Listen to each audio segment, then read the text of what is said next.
We're deep here into the USL Championship season. It's mid-September and Bethlehem and Loudoun hungry, trying to fight back to the playoff line. Today, the Steel hosting Loudoun United in Chester, Pennsylvania at Talon Energy Stadium. I'm Chris Kovic, alongside me, Gary Bailey, bringing you the action with two teams that are a bit below the playoff line, not where they want to be, but certainly hungry to get back there. Yeah, two teams packed full of wonderful young talent. These are the future stars of US soccer that we're seeing here today. Yeah, it begins with Ferris, who is really a key piece that Bethlehem gets back today. Yeah, 6 goals in 18 appearances, 19 years of age, of Cameroon originality, but big, strong, powerful, and at 19, what a future this kid has. They're getting a start coming off of that 3-match suspension of late. Certainly a great piece to have back for Bethlehem if they want to make a run at a playoff spot for the 3rd season in a row. On the other side, looking at Loudoun, it's Kyle Murphy, who I guess you could say is a veteran on this squad at 26 years old. Certainly has a lot more experience than some of the young kids, but also like Ferris, a very good goal scorer, 8 in 23. Got the opener against Memphis last game out. Unfortunately, the team went down 2-1 in the end, but very quick around the box, very sharp, and a good finisher.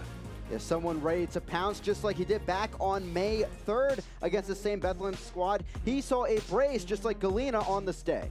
Yeah, and Galena getting in very, very early here in the 31st minute, gets the first one, and literally a minute later, Galena gets a second. What was the defense of Loudoun doing?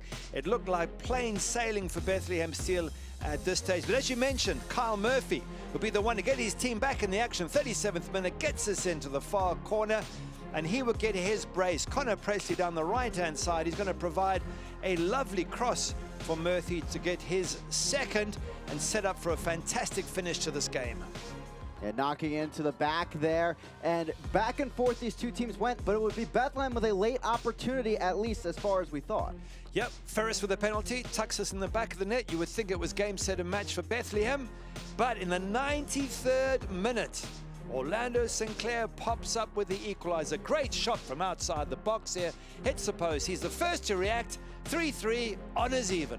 Just an unlucky hop there for Bethlehem at the end of the day, and they gave up 2 leads in that match. 2-0 they led it, and also 3-2, and unfortunately just getting a draw at the end of the day at Audi Field. Coming up next here on ESPN+, Bethlehem Steel and Loudoun United going at it. Regional rivals here throughout the soccer community, and one team looking to get 3 key points on their way maybe towards the playoff. It's coming up next, kickoff here on ESPN+.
Welcome back here into Talon Energy Stadium in Chester, Pennsylvania. Bethlehem Steel and Loudoun United getting set to go at it. Two teams currently below the playoff line, but trying to get back above it, of course.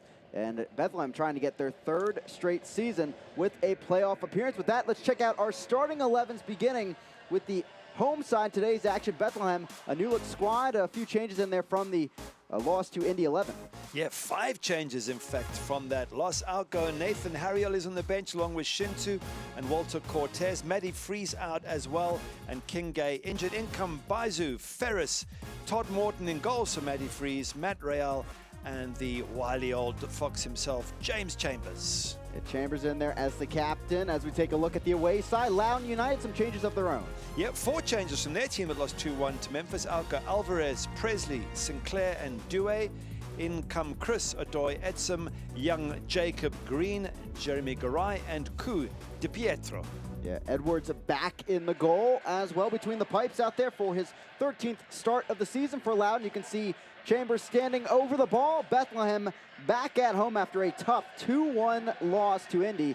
One that arguably they should have maybe gotten a result out of, and it was Matt Freeze keeping them in the game with some great stops. But today it will be Todd Morton called upon between the pipes. Here at Talon Energy Stadium, we're off and running here between Loudoun and Bethlehem Steel, as both teams today looking for 3 key points to keep their playoff hopes alive. I'm Chris Makoviak, alongside me, Gary Bailey, and happy to have you with us here from Chester, Pennsylvania.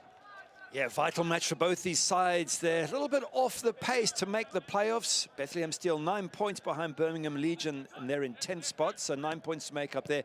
Loudoun have 12 points to make up with an extra game in hand. So to be fair, both these teams need a win tonight and then to go on a fantastic run if they're to have any chance of getting into the playoffs. What's really amazing for Loudoun United is after today, they have their next 5 games at home at Sager Field, a field that was being built and constructed on earlier this season. So their first 6 games of the season were on the road. So it kind of balances out for this first-year squad. But Ryan Martin and his gang certainly would love to make the playoffs in their first year. And as you say, kind of holding on to hope, but there is some hope, of course. You talk about those home matches. Other than Swope, which is next up, they've got Nashville. Good luck with that match. Pittsburgh, Tampa, and St. Louis. So not the easiest for Loudoun.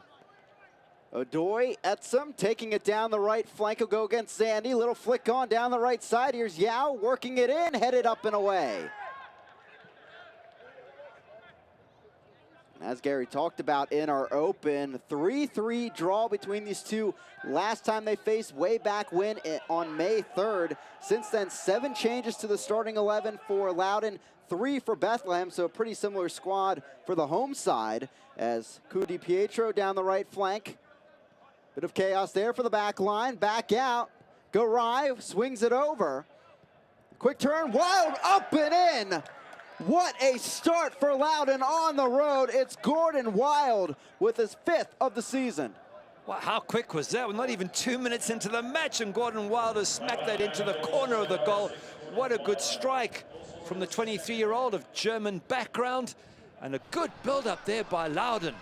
Now let's have a look as we watch the replay as to what the goalkeeper could have done and what the closing up was like for the defenders. A bad ball out of defense there, which was pounced on. And the ball comes loose. Good fighting by Loudoun to win this. Comes out, ball from Garay across, turns. A little bit of space there, a little bit too much space to be fair on the edge of the box. Because when it comes to Gordon Wild, he's got his back to the goal. He can turn and hit it, but what a good strike. And Loudoun are 1-0 up. And Morton diving to his right there, but just could not do much with it. As a bit of chaos at the back line for Bethlehem allows Loudoun to take an early 1-0 lead here on the road at Talon Energy Stadium. Bethlehem, that's been their main problem this year, giving up the goals. They've given up 52 to this point, allowing about a 2-goal mark per game. Already they're giving up their first in the first minute of action. We saw 6 goals last time these two teams met. Maybe a whole lot more coming along the way. No foul called, it's out of play, a goal kick coming for Edwards Jr. Oh, take a breath. This match has hardly started and we've got a goal and excitement to talk about. But for Bethlehem Steel, their general form, 1 win in 7. They've conceded 14 in those 7 games. So as you say, defensively, they need to tighten up. And I've no doubt that Brendan Burke will be really annoyed that so early in the game they allowed Gordon Wild to turn and smack that into the back of the net. And the head coach for Bethlehem, very happy with their performance against Indy. Brendan Burke telling us that really it came down to a tough side. He even himself was very impressed by the play of Ioze for Indy, and really a young squad going toe-to-toe with one of the playoff contenders here in the Eastern Conference, as Loudoun United moving the other way. Here's Yao 1v1 on the near side against Real. And Zandy getting a touch in there. Turner trying to work it away. Lucky deflection. Goal kick for Morton. You were talking about that match against Indy 11. I thought they played really, really well, Bethlehem still. They were absolutely fantastic. They had a good high press, great transition moments. And bear in mind, there were 3 18-year-olds and 4 19-year-olds. And it was 1-1 until the 80th minute against an in-form Indy 11. And in the end, it was actually a mistake by Matty Freezer, but a fantastic game. And they lost 2-1. So very close there for Bethlehem Steel. And that was against a fantastic Indy 11. And now we wait to see how they respond to going 1-0 down within 2 minutes. Bethlehem is missing a piece on the back line. Center back King Gay out with an injury as he came off at halftime against Indy. And now 2 other changes as well at the wing back spots, as Adoy Etzem will let this on through with some Philadelphia Union influence, and Bizo coming on along with Matt Real. You know, it's possible to make excuses for either side, because they are at times a development team. They make a lot of changes. They lose players to a senior squad. But both these teams are in the same boat. So in this particular match, we can't cut either of them slack, or put it a different way, we can cut them both slack, and it's all even, and it should make for a really exciting match. Loudoun coming off of a 2-1 loss of their own, a frustrating match against Memphis, and early Murphy opportunity on a chip goal from far out, but allowing 2 goals late in the 63rd and 81st, including an own goal by Hawkins in the 63rd, of course, and Martinez as well, a key piece to the starting 11 recently, finding himself with 2 yellow cards during the match, so he's out today on a 1-game suspension. We mentioned Bethlehem not being able to keep too many clean sheets and conceding a ton of goals. Well, the away form for Loudoun, the last 5 away, 5 straight losses, 15 conceded, only scored 3, now make that 4. But they've conceded a whole ton. So if you're a Bethlehem Steel fan, you're thinking, well, you know what, we can get back in this match.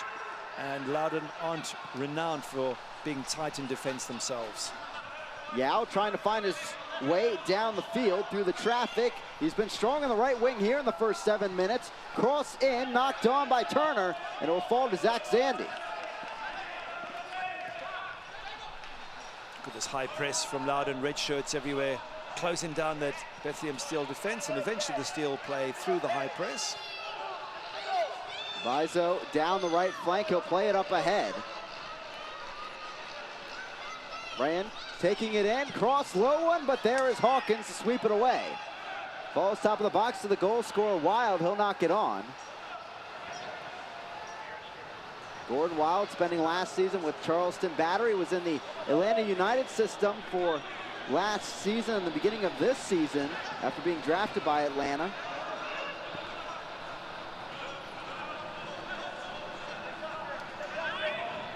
Real, and some possession maybe here, blooming for Bethlehem to calm things down. Turner changing flanks. Bizo will bring it down, but loses it to Green. Here's Wild, but stays with Bizo, the Cameroonian. Chambers wearing the captain's armband once again, just going over 100 appearances for Bethlehem. Well swept in and knocked away by Hawkins. An early corner kick here for the home side. Issa Ryan on that right-hand side trying to cause problems, and you mentioned James Chambers. He's got a crucial role at the age of 32 with all these youngsters. 2 18-year-olds and 3 19-year-olds in the Bethlehem Steel side. And it'll be his job to try and get them back into the game and manage the process of their team throughout the 90 minutes. Real sweeps it in, no one there but red kits, and it's headed away by Murphy.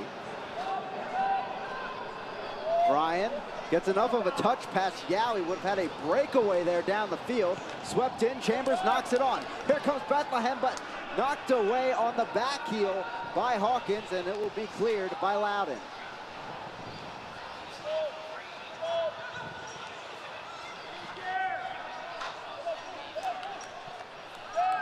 Famu keeping it up with Real, and he'll sky this one up and out of play. A wishful shot from such the range. It's a long range and way off target there from Matt Real. Just try and work the goalkeeper, bouncing in front of him, warm his hands, get him tested, but that was never going to test any goalkeeper. It was too far off target. Bustamante giving it off.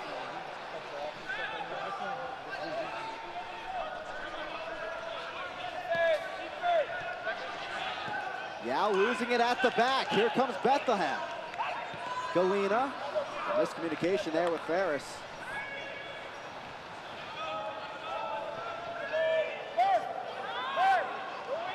Ferris has been such a strong asset here this season for Bethlehem, but the only problem has been the cards out there. 3 yellows, 3 reds this season. Of course, suspended a few extra for the last infraction.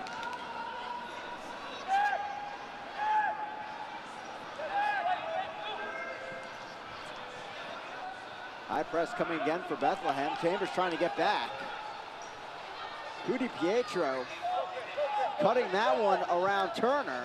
He'll look downfield. Here's Yao on the run, brings it down against Real, goes down, and a foul will be called against the Loudoun winger, and it's back with Bethlehem. Yeah, it's a high boot there. Yao just lifted his boot a little bit above the sort of shoulder level. You can't do that. But a good little move there from Loudoun. And this young man, Yao, is such an exciting player to watch. 16 years of age. What a future he has. 2 appearances already for DC United. So they see him in the MLS team as a star of the future. And what a career in the DC United Academy. 41 goals and 68 appearances, and someone certainly they have their eye on throughout the organization. Back all the way with Morton. Morton going for his college days at the University of Delaware. You mentioned Matty Fries, who he replaces, and you mentioned how well he played last match. I thought he was brilliant against Indy 11, so pressure on Todd Morton to try and live up to that. Through ball down the right flank, maybe a bit too far, no. And Biza will get to it just before the flag. Little flick over the top, good move there from the right back, knocks it over, and a swing and a miss. Di Pietro, Real the other way, but saved in the end. Edwards Jr. getting there in time. The first real chance for Bethlehem.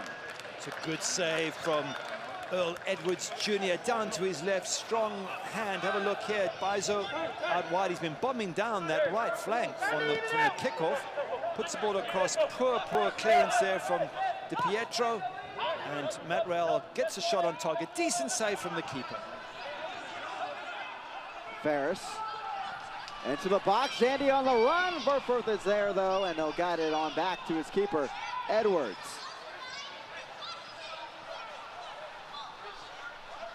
Well, we're getting lots of excitement in this game so far. 12 minutes in, nobody can say it's been a boring testing out phase. There's been excitement at both ends, attacks, balls in the box.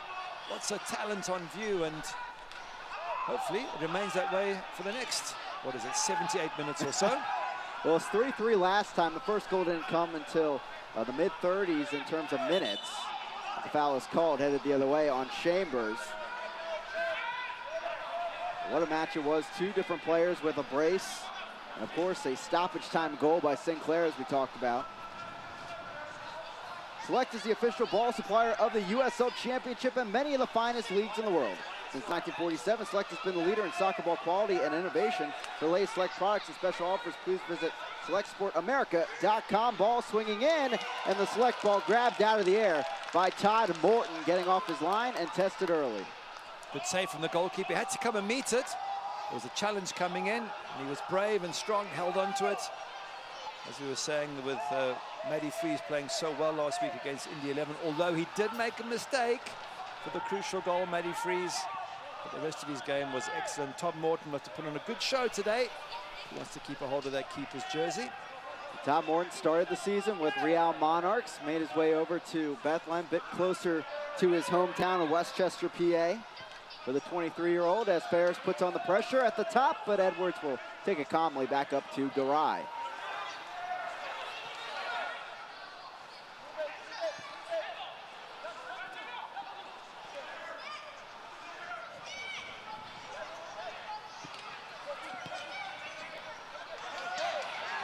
Real stealing it. Yao went down, no foul called.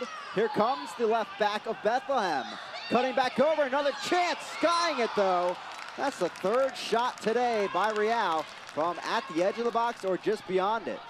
I think he promised his family he was going to score today. He is shooting from every opportunity, but credit to him. That's lovely, that's positive.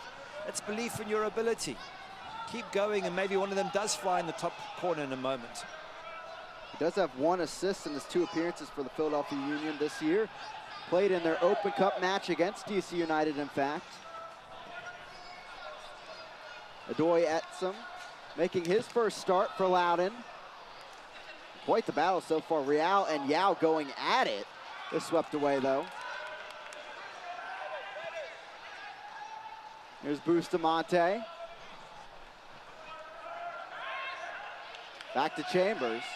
And Bustamante definitely a player that can also fire from the outside. Saw a wonder goal against North Carolina FC a few weeks ago. Ferris blown up there. He thought he was fouled. In the end, it goes the other way. He's a big, strong player, Ferris, for a young man of 19 years of age. Quick, good feet as well. Here's Murphy battling Zandy. He'll work it on the near side. No, intercepted by Real. Here comes Galena.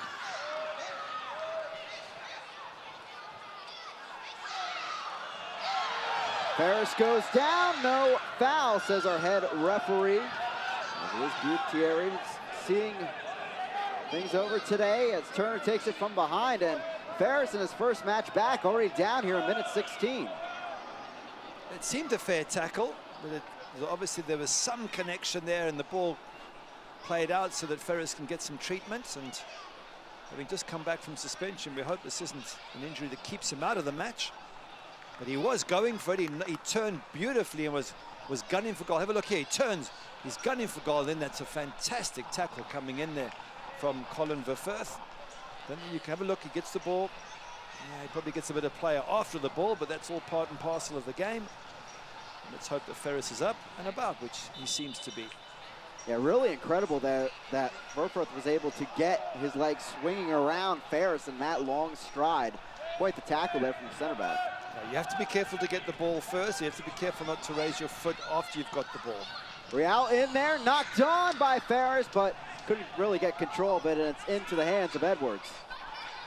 Certainly Bethlehem still looking a little bit exciting in the attack there. A bit of a shock early on to go 1-0 down. But they've slowly got themselves back in this match, and they're looking really positive now. Morton having to handle a hopper back there as Turner will clear this to the far flank. Risky though, wasn't it? Playing the ball like that in your box. Oh, one mistake and the opposition will score, but they get away with it through the steal. Real through ball left side. Galena takes it into the box. Deflected. Ryan will take it in on the far side. Met by Green and cleared by Hawkins.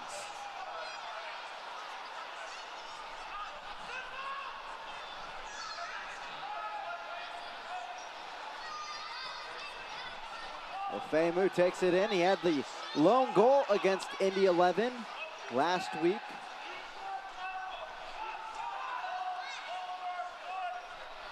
Turner steps up from the back. 5 years with the Philadelphia Union Academy.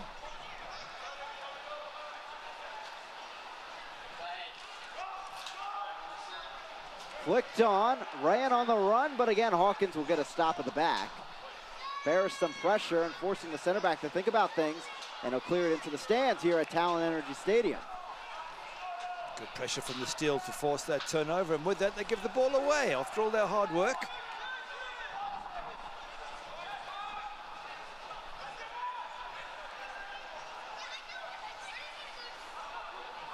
Knocked up ahead. Here's Wild. He was the one that scored for Loudoun in the first minute. If you're just joining us, quick turnaround shot from the top of the box.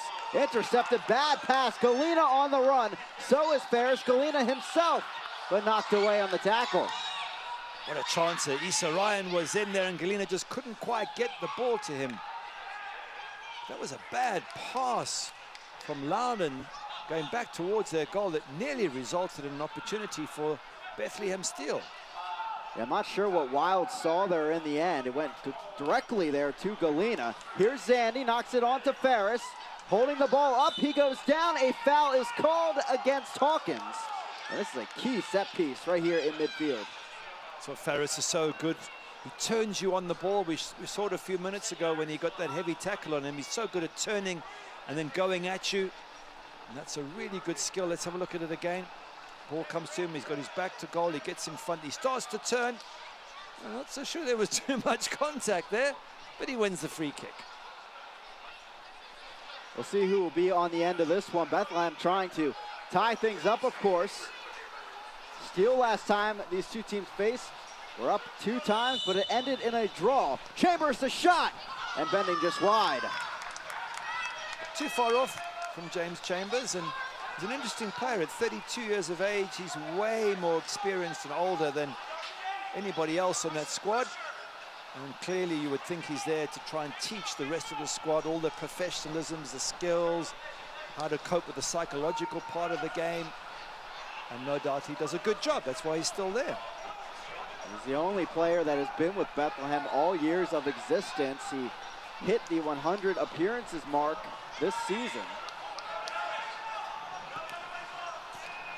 Certainly for Brendan Burke and his staff, it has to feel great to have an experienced veteran like the Irishman in the middle of everything as your captain every week for such a young squad.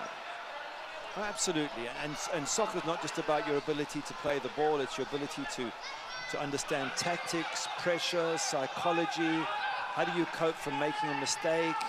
All these things are part and parcel of the game, and someone with James Chambers' experience playing in the League of Ireland and Scotland and English non-league, it's a wealth of experience that they can learn from. Adoy, Etzum giving it off. Garai down the left flank. Adoy, Etzum on the near side, he's open. They'll go to the right back, finding some room, potentially for a cross. He'll swing it in. Back post, no one there though in the red kit. And Bethlehem trying to counter. No, it is stopped by Garai. Bustamante, he'll have a go, but gets up and under it towards the river end. And it's a goal kick coming from Morton. I think some shooting practice for both sides is in order for the rest of the week, because every shot has been way off target. Well, with the exception of James Chambers' recent free kick. Everything else from Matt Real in particular, we just need to get a little bit more focus, a little bit closer onto the goal to make the goalkeeper to work. In Bethlehem, they do have 38 goals this season. As we take a look at Loudoun's head man and Ryan Martin, there's Brendan Burke, who we've mentioned a few times at the helm of Bethlehem for his 4th season. Ryan Martin being named the head coach about midway through the season for Loudoun. But Bethlehem, they actually have the fewest shots taken in all of the Eastern Conference, but they have the 2nd best shooting percentage. So typically they do perform very efficiently on the offensive end. But so far, most of their shots coming from the outside, including that set piece by James Chambers, and it is offsides on the captain, Kyle Murphy. Yeah, and both these coaches are looking at individual development as well. Yes, they're outside the playoff positions, and it's going to take a real effort to get them in. But they want to look at each player. They have to develop the players. The players, Brendan Burke was telling us, they're the ones who want to make the playoffs. They're fired up as a team. They still believe they can get in there and make those playoffs. But he, as a coach, he's looking more at individual progress and how does he get the team up to the MLS side. And we had an interesting conversation with Brendan Burke this week, and he's learning as a coach himself, teaching such a young group here in USL Championship history. And he said there's benefits, pros and cons to the situation. And one of the pros being against NCFC, able to make that big comeback. Ball in, but scooped up by Edwards. And when you're down early in a match, maybe not a good first 20 minutes.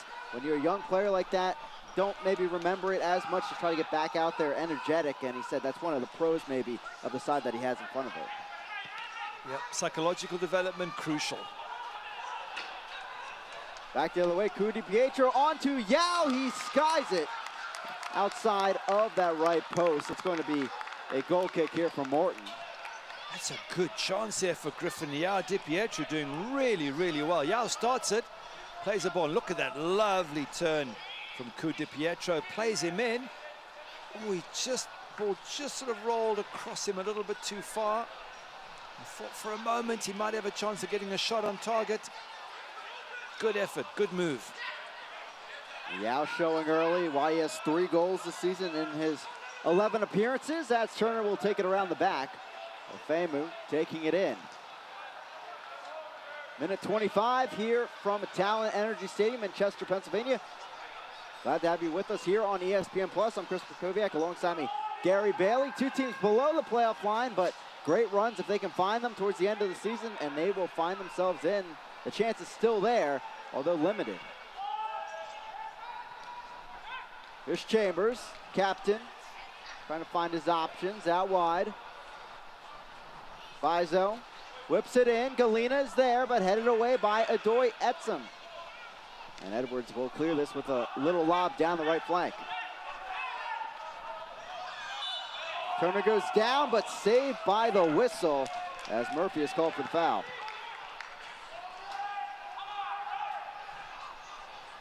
Oh, good little bit of skill there. Down the right flank, ball dribbled in. Garay flicks it on. It'll stay with Bethlehem, though.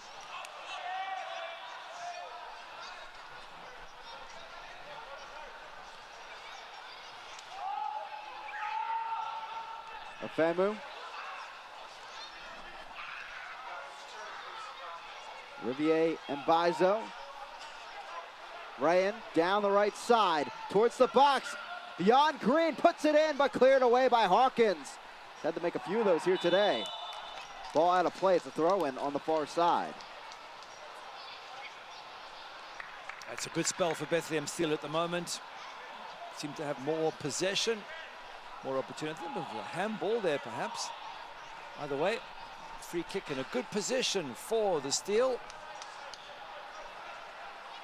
With enough big boys in the box that they can aim for, and Ferris, they get a Ofemu up there. A few more of the big boys and get a decent ball in. You never know what might happen. Matt Real over it, 2 assists in his 17 starts this season for Bethlehem. He'll whip it in. Headed up and away. It looked like Hawkins getting to it. Indeed it was. Corner kick coming for Bethlehem. Good ball in, danger area on the edge of that 6-yard box, near post. Ferris trying to get on the end of it. He does strike a lovely ball, Matt Real. Bethlehem trying to equalize. Ball sent in. Ferris is there, heads it down, but the wrong direction. Dribbles out of play. Loudoun out of the situation.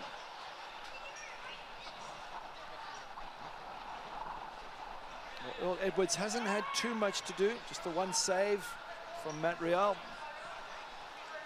And he did have a couple of really good saves last match out against Memphis. And so far, a quiet night for the Loudoun goalkeeper. Stepping up, here's Garay working it back outside. You made the point before, Gary. It seems like Bethlehem gave up that early goal, but have since settled down maybe a bit, and now finding their offensive chances the other way. Good pressure. Look at the blue shirts here, looking for the turnover, which they've got. It's offside, but James Chambers should have known that Ferris would be in an offside position there. Maybe he could have headed it wide instead. That's the sort of pressure that Loudoun are finding is making it more and more difficult for them here in this match. Tested down by Turner, trying to quickly move the other way. Real will settle it down.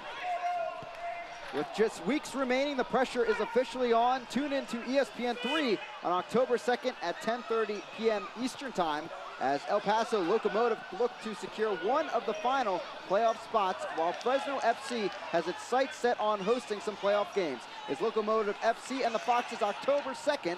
Ball in and deflected away. Would have been offsides anyway inside the box as Bethlehem tries to work the other way.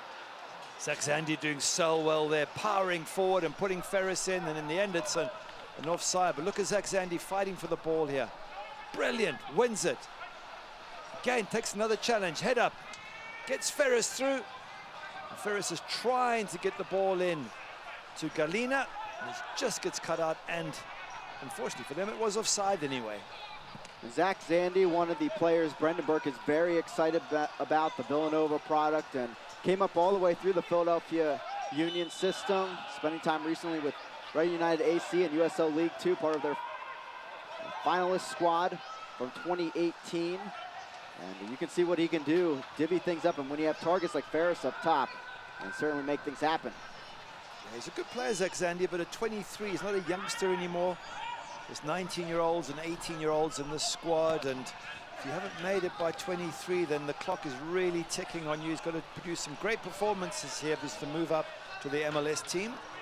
Murphy down the right side, ball sent in, tested Morton at the near post, but he scoops it on up. Good goalkeeping, early quick throw into lots of space for Bethlehem Steel to get a good counter-attack going. Bustamante halting that potential counter-attack. Here's Turner. Turner typically at the midfield slot. We saw him there against India 11, but today taking a step back at center back. Here's that chance again for Murphy. It was a good run, wasn't it? Ball played wide. But Murphy can't pull it back. In the end, it goes straight to Todd Morton. Doesn't really cause any problems. And a substitution already as Connor Presley will come on for Adoy Etzem, making his first career start for Loudoun, but coming on Connor Presley, a familiar face out here for Loudoun. Connor Presley's a really, really good player, but they're not quite sure what happened to Adoy Etzem. He looked good, looked like he was playing well. So I don't know if he's picked up a little bit of an injury. Could only assume so. But Connor Presley, that's going to help Loudoun, no doubt, because he is a really good player and a good supplier of crosses into the box. Going down there on the tackle from Zandy. And as you mentioned, Presley, 2 goals, 3 assists this season, a staple in this lineup. And what a player to bring off the bench here in the 32nd minute, and already up 1-0 for Loudoun here on the road.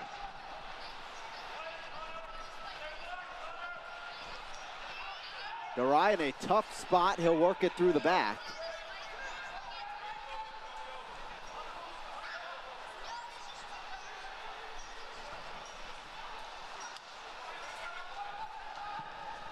Ofemu, wide open in the central midfield is Zandy. Chambers back to Zandy, good give and go there. Thinking about it, he strikes it, but a wishful shot blocked in the end. Oh, the creative move, but look at the space that's opened up with the blue shirts throwing perhaps too many forward, leaving acres of space. And Gordon Wild taking advantage of that, being able to run at the defense and get himself a corner. And Bethlehem still need to be more organized. It's one thing throwing bodies forward, but those behind have to follow up, close down the gaps and get themselves organized. Wild, a former Big Ten Offensive Player of the Year. Spent his college days at Maryland. He was a Mainz youth player in Germany as well, Gordon Wild. It's a good background to have. Swings it in there, dangerous ball, and gets the deflection he needed off Ryan. It's going to be a corner kick on the far side, and that had to scare Morton just a bit. It did, because it was bending so much. I don't think Ryan was sure whether he should leave it. It might have sneaked in the goals. Let's have a look. Bend, bend, bend. Ryan says, I'm not taking any risks. Get this one out. Wild and Bustamante heading over with a brief conversation here in the 34th.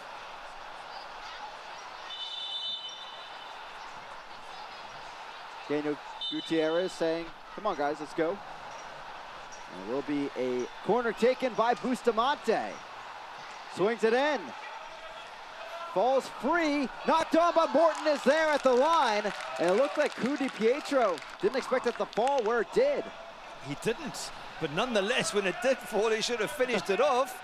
Some poor marking by Bethlehem Steel from that corner, allowing it to go over James Chambers' head into that sort of center of the box. And that's why you're there, Di Pietro. You're there in case the ball gets through, and it sort of shocked him and shocked everyone. In the end, it was a soft effort on goal that Todd Morton was able to deal with, but what a good chance it could have been for Loudoun. Ferris into the left side of the box via Zandy. Here comes Ferris, brought down. No foul called as Daniel Gutierrez will say, get back up, sir. And Presley works it down the field. Are you sure? I thought that was a penalty. I'd love to see that again. Back the other way comes Bethlehem. Here's ran through, Turner puts it on, up and in! Bethlehem does not get the penalty call, but they do get the goal as Chambers finishes off a trickling cross, and we're all equal here at Talent Energy Stadium. Yeah, a good move from Bethlehem Steel. They've been threatening to do this, been putting it together nicely. In the end, Chambers didn't have the most difficult of tasks to finish it off, but he did it in style. But Ryan doing so well on that right-hand side. Bit of skill, bit of pace, gets the ball in. And James Chambers in the right spot at the right time. Whacks it in the back of the net. And gives Earl Edwards Jr. absolutely no chance whatsoever. Skying that one into the back of the net, his fifth of the season. And I'll give some credit out there to Cole Turner. How about that back heel from the center back? Yeah, he did well. He couldn't get the shot on target, so he just flicks it on with the back of his heel. But I think the man who did most damage there was Issa Ryan, running into the box, taking on the defenders and getting the cross in. That's really good play. And James Chambers doing really well to get in the box and be there for when the ball eventually came in. So we're all equal here in Chester, Pennsylvania. 1-1 between Bethlehem and Loudoun United, and maybe one more. Here comes Ferris, and saved in the end by Edwards. Almost a straight giveaway at the back, similar to what we saw in the first matchup between these two, but instead a save this time around by Edwards. Got to be so careful, Loudoun at the back. You can't have a sloppy play, nearly punished there. Ofemu all over this one. Down goes Yao. Advantage played. Here's Murphy. Murphy slides it on through, deflected, and this will be a goal kick ruled by our head referee. Looked like a deflection instead, but here's another look at this chance. Yeah, Ferris doing really, really well to dispossess Jeremy Garay in midfield. And we're just hoping that, I think it was youngster Griffin Yao went down injured there.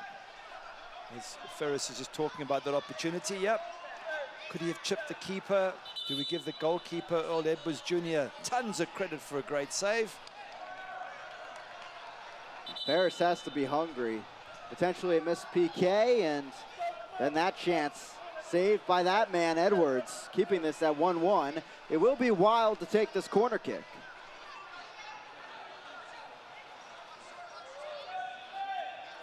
Loudoun looking to get right back on top.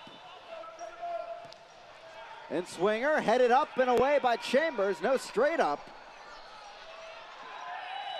Falls, and a foul is called by our head official on Verfurth, and it will go back the other way. You can't raise your boot in that penalty area. You're always likely to get into trouble from the referee. But once again, Bethlehem Steel not convincing when the ball comes in the box, not able to clear it nice and quickly. Right and back the other way. Here comes Bethlehem. Through the traffic, onto Willis. Willis still, and out of play. It will be a goal kick for Loudoun.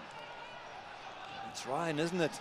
Once again, Ryan, when he attacks, he does it with pace. He does it so quickly that other players find it difficult to deal with him. At 19 years of age, he really is a wonderful talent.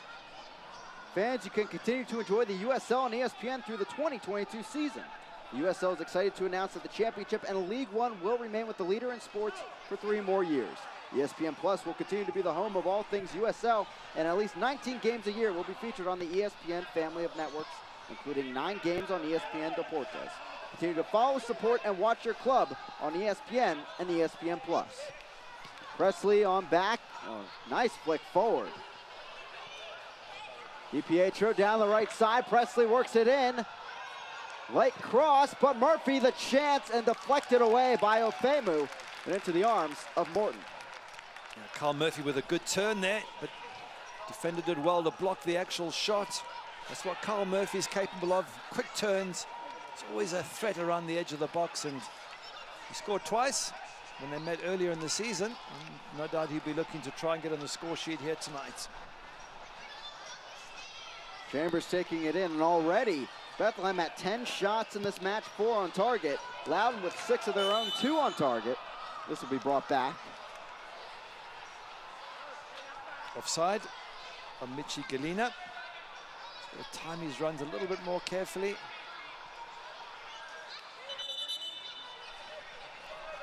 Bethlehem, just one more match remaining this season at Talon Energy Stadium. Coming up against Charlotte on October 6th. That's a Sunday match. Loudoun, as we mentioned, 5 home matches remaining, but 4 of the clubs they'll see are in the top 5 in the Eastern Conference, so tough sledding for either side down the stretch. With the pressure from Bethlehem Steel, they're forcing that ball back. They're going to force the keeper to take risks. Here comes another blue shirt. They're trying to play out through the press, Loudoun, but they're always in danger of losing possession. Edwards down the field. Bustamante got through the traffic, flicked on, and this is the problem with the press. Numbers not really back for Bethlehem. They'll have a go from far out, but a wishful one up and into the stands. The goal kick for Morton. It's a pity, yeah. Once again, we're seeing a lot of strikes off target here today. And that's not really good enough. One thing missing by a foot or so, but these are missing by 5 or 6 yards. Offside again for Bethlehem Steel. Got to get their timing right on those runs. But you did mention a point there, Loudoun playing through the press extremely well and lots of space for Yao to attack in that little opportunity they had a few minutes ago.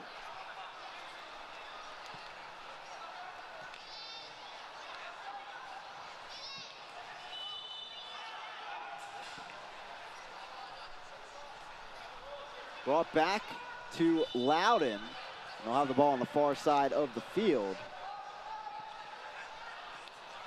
Both these sides, 1-1 here through 41. And that's how the records seem. Loudoun on the road, 3-9-3.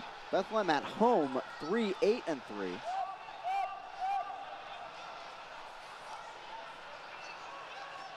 Bethlehem only has 1 comeback victory this season. Trying to make it 2 here today after going down early on that wild finish, in the first 2 minutes of action. Real, left side, sends it in, knocked on, and Hawkins nearly the own goal, but he saved it himself. Once again, another great ball in from Matt Real there into that near post, causes all sorts of problems, and defenders and goalkeepers scrambling to keep the ball out. I'm going to be fair, as we come to the end of this first half, it's been a really good attacking performance by both these sides. Both had chances, both got on the score sheet. Both been a bit lax in defense at times, but it's been a fun game to watch. And back and forth we go here, just like it was on May 3rd at Audi Field in DC. Bustamante trying to lead his squad the other way to find this goal to put them in the lead. Murphy on back to Bustamante. Here's Wild on the near side. Presley whips it in, but past Cu Di Pietro, and it falls to Bizo. It wasn't a bad ball there from Presley. Whipped in, pace, bend. Just needed Di Pietro, 1 or 2 others to commit and get in the box and get on the end of it. One thing you know with Connor Presley, he's going to put a good ball in the box, so you may as well get in there and see what happens. Pretty clear tackle from behind. Foul is called as Mbizo hits the floor. Cu Di Pietro getting a talking to from Daniel Gutierrez. It is a little bit late. I just wonder why he got a lunge in the middle of the park. It's, you know, he's going nowhere really, is he? Not going to cause you any damage, so you be careful, because yeah, referee's having a word. That's borderline yellow card, and once you're on a yellow, then you've got to be extremely careful. So Di Pietro, just 17 years of age, wonderful talent. He's got to pick and choose his times to make those sort of tackles. Stepping up is Turner, near side, Real. Options closed down quickly for him, Wild after him. Ball given right back, but a helpful deflection out of play for Bethlehem as Real will step down the field.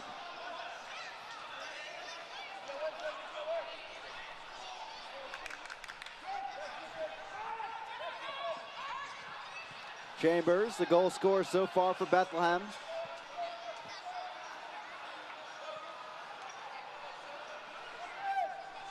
Bizo, through ball. Ryan is there, goes down in the box, but it stays with Loudoun, winning it back. Lisa Ryan nearly won himself a penalty there. He had the ball, he knocked it and just didn't quite get it far enough away from the defender. And he took a knock for his trouble as well. But for a moment, defender had to be careful not to give away a penalty. Wild, through ball. Here's Presley on, but stopped just in time by Ofemu. It will be a corner kick in the end for Loudoun. We did say Connor Presley would get forward, and that he's a fantastic attacking fullback. Just 21 years of age. Really, really good talent as well. Let's look at it again. He chose to go near post because he could see that Kyle Murphy was at the near post, but often he can whip it in, puts it in with a bit of height. Always a danger is Connor Presley. Loudoun getting set for this corner kick just before halftime here on the road. Wild scoops it over everyone, headed on, but finds just inside the far post. It's Murphy, his third goal this season against Bethlehem, and suddenly Loudoun takes the lead before the break. It's a fantastic header from Kyle Murphy, but we have on a number of occasions said that Bethlehem haven't dealt with the high ball very well. Well, that was a classic example. You're allowed to challenge for high balls in your box. Have a look at this, Gordon Wild. It's very high now. Who's marking him? One gets totally lost in the air. That's what's happened there with the defending. Defender says he got lost in the air. And in the end, there's no challenge for Kyle Murphy, and he just heads it into the far corner and punishes Bethlehem Steel. Ofemu there taking a step back, waiting for that ball, but Murphy aggressive, pounces on the opportunity, and he finds number 9 on the season. That'll get the head man Ryan Martin smiling. Here on the road, Loudoun up 2-1 with about 1 minute of stoppage time. And of course, probably a bit more after that tally. One thing you're sure of when you watch these teams, there's plenty of goals. 6 in the last meeting, 3 already, and we're just coming up to half-time. Wonderful attacking ability on both sides. Maybe more. Galena takes it in. Can't get it over to Chambers, though, and it's back towards midfield.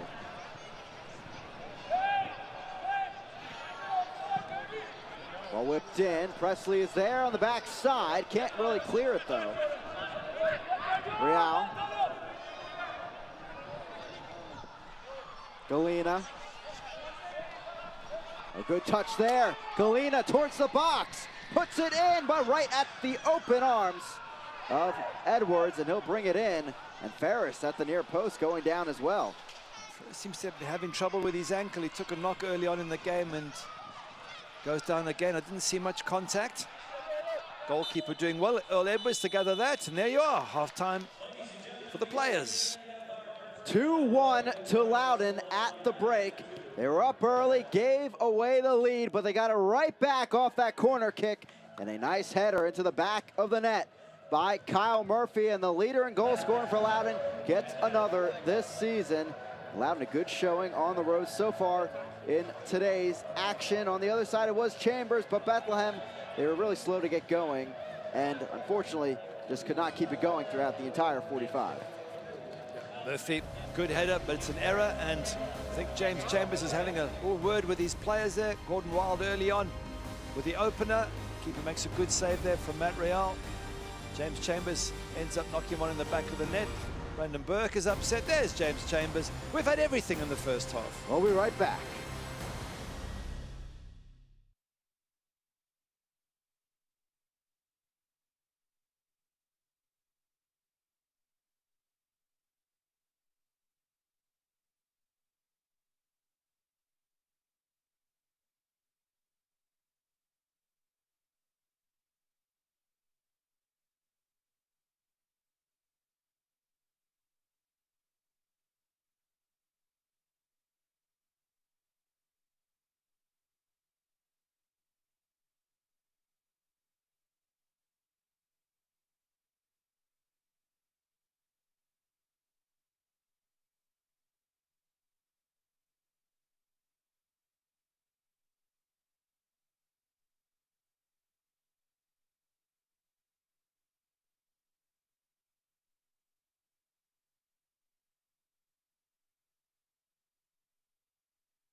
Welcome back here to Chester, Pennsylvania. 2-1 to the away side at the break. Back here alongside me, Gary Bailey. I'm Chris McCovic.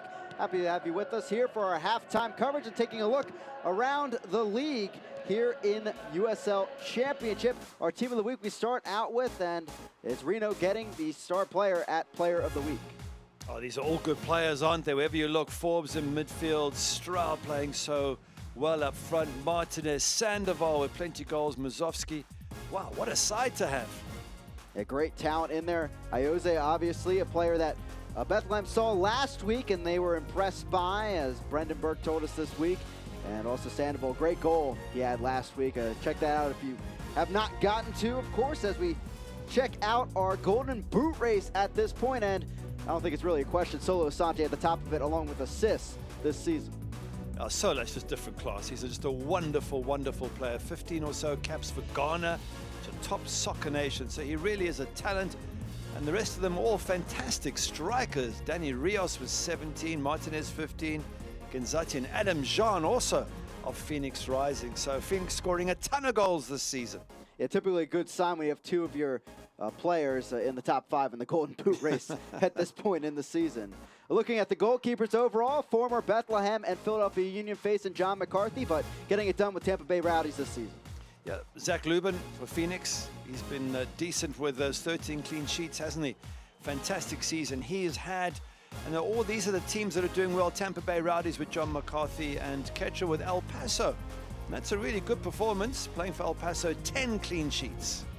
Checking out now the top 10 in the power rankings here in USL Championship. Not too surprising, Phoenix back up there with their 20th win in a row, but Orange County making a run, St. Louis as well.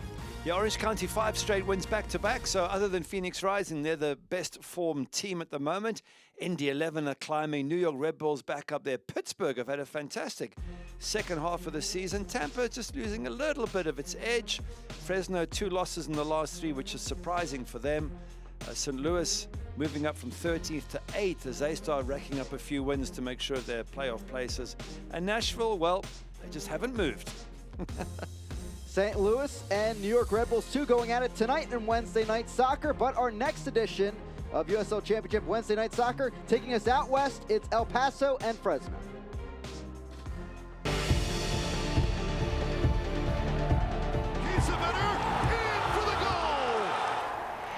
Let's go with the left foot, Jamal Johnson! Puts it in! What a goal! Perfectly placed!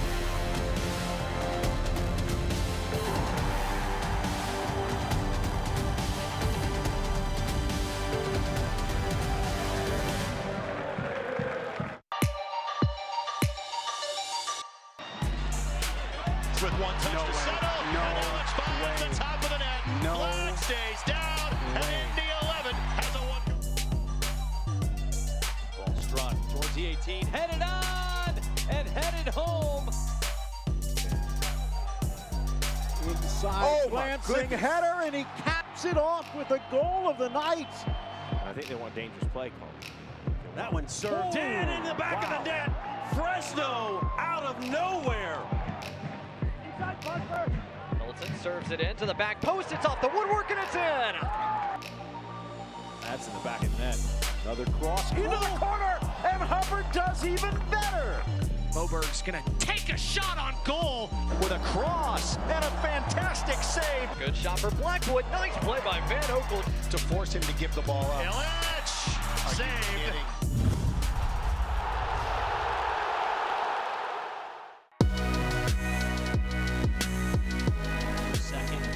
USL League One. He's got an opportunity for another. Curls and scores! Oh, Zaguro! Moshobani again. Back heel, Moshobani! He did it again! Whips it in, finds the back post. Oh, what a finish, Arturo Rodriguez. Through ball though, Demas the other way, Demas saved by Hara. It's in the middle, still Jaden Nelson, his shot, it's saved again by Giuliano Chache. Wide open. Fitzgerald covering the mark, still Rodriguez, and stopped by Fitzgerald.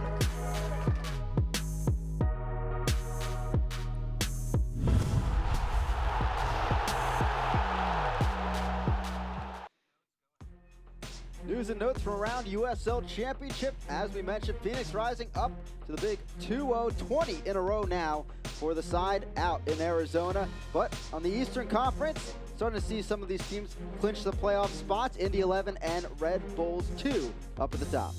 Yeah, I mean, Phoenix Rising is just an incredible story. 20 straight victories anywhere in the world. That is an amazing achievement. And but you know, it's not going to be easy for them in the way that Indy and Red Bull have been playing. You start looking at playoffs and eventual finals. Indy 11 in great form at the moment. Red Bulls 2 have had an amazing season. So Phoenix look to be the best team in either division at this moment in time, but things could change. The Red Bulls 2 actually in action right now in Wednesday Night Soccer here across the ESPN family of networks. And at the moment, they are down 1-0 to St. Louis. But overall, a couple of matches going on here in the Wednesday action and some more coming on down the line. Yep, halftime Atlanta, they're 1-1 with Charleston Battery, and Ottawa and Tampa also drawing at this stage. And then looking forward to some of these other matches, vital games for one or two teams who still feel that they need to get themselves into the finals. These are the final scores coming up here for Tacoma Defiance, who haven't had the best season. Reno looking good. I mean, it's so exciting at this stage with teams that can still make it, teams that can still get knocked out, everything to play for.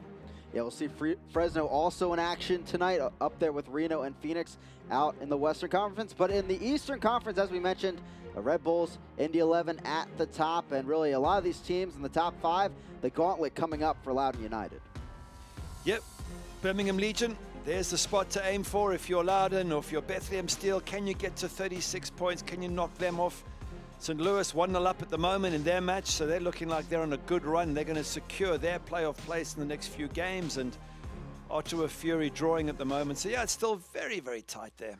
Yeah, coming up, as we talked about, underway, St. Louis and New York Red Bulls 2, but also an enticing matchup. Fresno trying to keep pace maybe with Phoenix at the top, if you can, against RGV later tonight. Well, good luck staying in touch with Phoenix Rising, but Fresno looking to at least get the second spot and avoid a couple of the early games in the playoffs. And a tough one for RGV. It's been a difficult season for them, but New Mexico, they could still make it. Portland Timbers 2, they could still make it. So much to play for. Plenty of action to tune into on ESPN Plus coming up on your Friday here in USL Championship. Coming up here, though, from Talent Energy Stadium, we'll have highlights and stats from the first half and, of course, kickoff for our second 45.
Welcome back here into Chester, Pennsylvania. I'm Chris McCoy, alongside me the former Manchester United goalkeeper Gary Bailey, as we're looking on at the away side, taking advantage just before halftime, up 2-1 at the break as we check out our first half highlights. Yeah, it didn't take long to get a goal, did it? Within the second minute, Gordon Wild's going to pop up. Some poor defending from Bethlehem. So look at the opportunities they've got. Good pressure, though, from Yao and others to try and force the ball into that box there. And Bethlehem Steel again have a chance to clear it. And they don't. It comes out to the edge of the box to Garai. He squares it across. Gordon Wild gets time to turn and shoot. What a great strike it is. But you cannot let someone turn on the edge of the box and get a shot in. What a good finish it is. 1-0 up. Now, Wild, that was his 5th of the season, but Bethlehem took a slow start for them to get going, but they did find some chances as we went on. Yeah, Baizu here with some fantastic skills out wide. He knocks it across. And poor clearance. Matt Real then jumps on it and forces a decent save from Edwards Jr. But have a look here. Good attack down the right-hand side, but totally misses that clearance. Yeah, Philadelphia Union left back. Real very active early on, but so has been Yao. Yeah, I just wonder if Yao could have done better. Di Pietro does so well to set him up here. And as it comes across, Yao just stretches, gets a contact on it, but can't get it on target. And here they come again. Loudoun, good skills out to Kyle Murphy. He's just going to knock it straight to the keeper, who just gathers it. Could have perhaps done a little bit better with that. And it really was end-to-end stuff. This could be the goal here, as it's a run from Ryan across to James Chambers, and he smacks it into the back. But Ryan does so well here to create that little opportunity. Good finish from James Chambers. And knocking it right up and in there, the veteran in the middle of this formation for Bethlehem. The equalizer at that point, but more would come maybe in the next minute for Bethlehem, as it was Ferris trying to find one, but Edwards a good denial. Yeah, just taking the ball off. Jeremy Garai was a little bit slow to see the danger there. Good save from the goalkeeper. And then here, some poor defending by Ofemu as Kyle Murphy gets on the end of it. Ofemu loses it in the lights, and Kyle Murphy sticks it in the back of the net. Getting set for the second 45 as Daniel Gutierrez looks at his watch. Again, 2-1, and Brendan Burke and his side trying to make their second comeback win of the season tonight.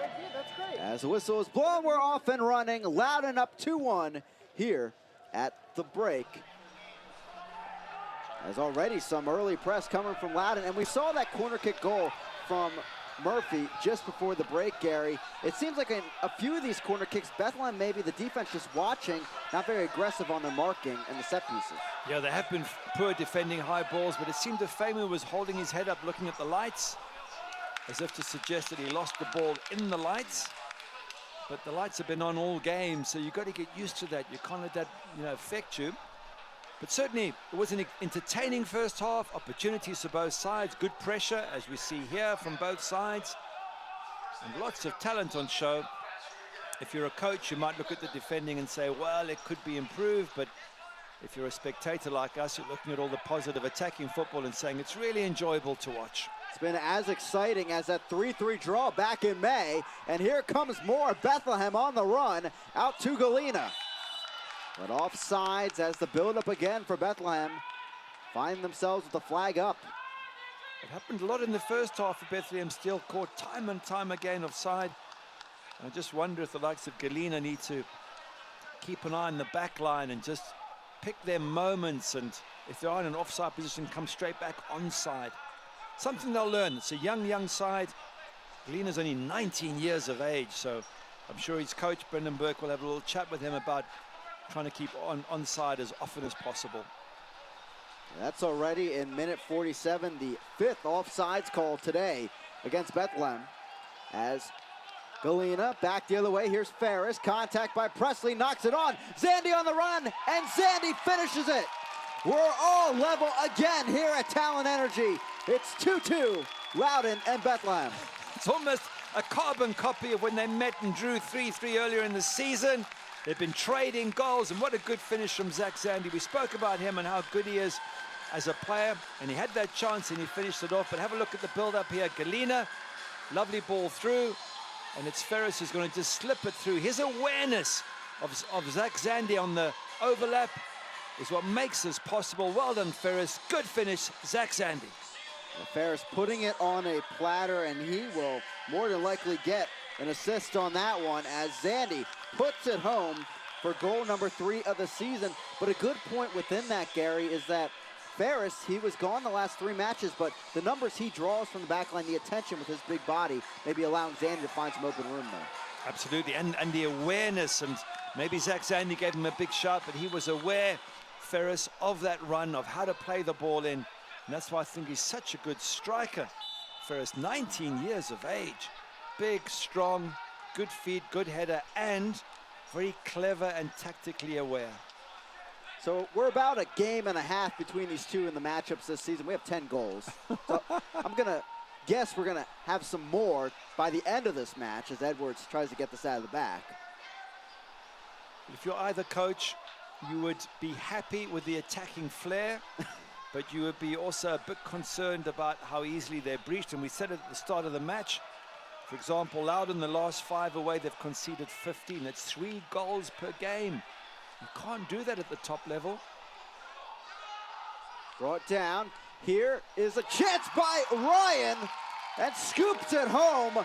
Bethlehem out of the break, and they are off and running. 2 goals in 4 minutes, and suddenly they're up 3-2. And Brendan Burke, there's a smile for the head man. Oh, well, why wouldn't you? 2-1 down at half-time, and as you say, 3 minutes in, they've scored 2. Ryan with space on the edge of the box, picks his spot. We're just talking about Loudoun not being good defensively. You can't stand off him, and you can't leave him unmarked on the edge of the box. And they pay the price. Look at that, passing the ball along the edge of the box there. Picks that out and gives gives Earl Edwards Jr. absolutely no chance there whatsoever. Yeah, you should dance with a finish like that. Why not? Issa Ryan, the former ACC Freshman of the Year, putting Bethlehem on top 3-2 here at home.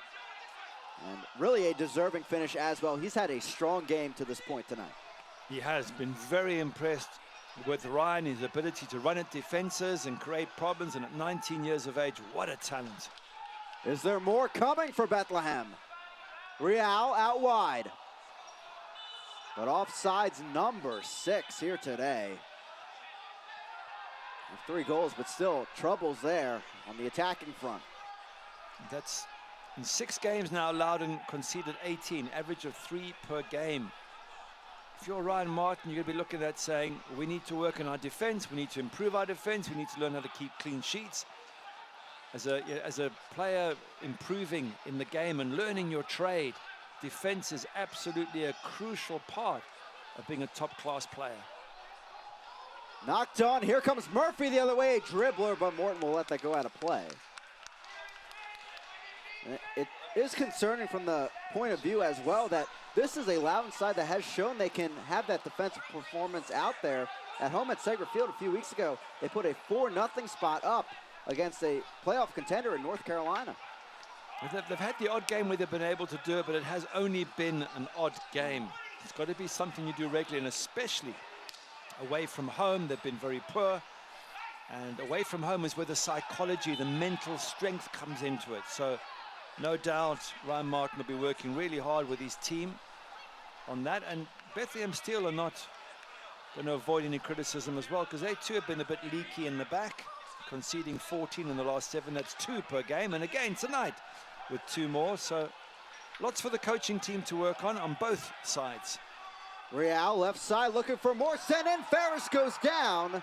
The dribble's up and out of play. It will be a goal kick. Good defending there just to stop Ferris from getting on the end of that. He's such a powerful unit. Zach Zandy starting this move and getting it across to Matt Real, and he whips it in. And Harry Hawkins being nice and strong at the near post. Back behind Green, miscommunication, and it's a throw-in here on the near side for Bethlehem. And Biza, good move. Zandy going for the full split, but still can't get to the ball. Real, looked like it went out. No whistle blown. Yao is shocked by that, and here it does come a bit late. Yeah, I think the body language of the players told you it was out. They both stopped. Then Real thought, well, hang on a second, if I'm not going to award it, I'll just keep playing. Which, of course, is the right thing to do. So now the big question is, how do Loudoun come back? We saw how Bethlehem Steel did from 2-1 to lead 3-2. Now the onus is on Loudoun to see what they can create. And of course, while they're creating, they can't afford to concede again. And momentum right now with Bethlehem. Their press has worked well so far. They've been forcing mistakes. Here's another one as Willis will take it in. Foul is called the other way against Ferris. He's saying what for? Well, probably an elbow in the face of Futh. I don't think he meant to do it. It's one of those things sometimes when you're a striker, you put your arms up to protect you, and if it connects with the defender, and the referee is likely to blow up against you. Chambers arguing the point. And the referee having a word saying, I'll let you off on this one. I assume it was a mistake. Let's have a look and see. Oh, this is a little bit of a hand in the face. He's saying, I'll assume that you didn't mean it, but if it happens again, you're in trouble. Back underway, Bustamante taking it out of the back.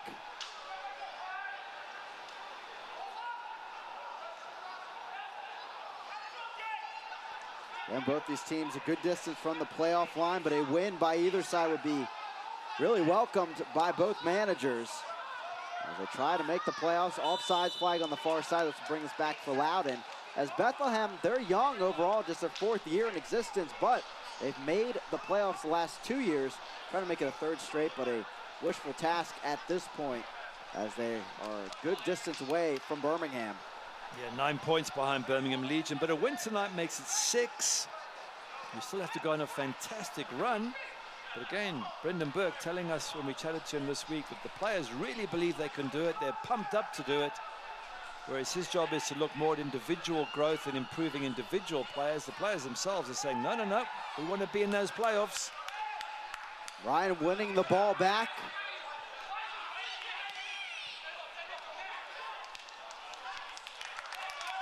Down the left flank from Chambers. Real on it, scoops it in. Ferris almost there, but it's the former Hokie in college, Verfurth, getting the stop. Good defending by Loudoun, just to stop Ferris once again. And he is causing all sorts of problems, Ferris. I think we're going to see more of him in the MLS in the years to come. Corner kick to Bethlehem.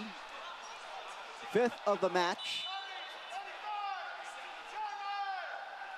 He'll swing it in. Edwards right there off his line, and he'll take it on and get it back for Loudoun. Yeah, those sort of balls high into the middle of the box, the goalkeeper will eat them up all day long. You've got to learn to whip them in near posts or put more pace on them and get them away from the goalkeeper.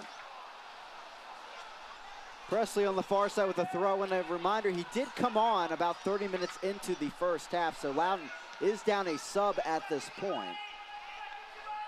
As Adoy, that's some that came off for him.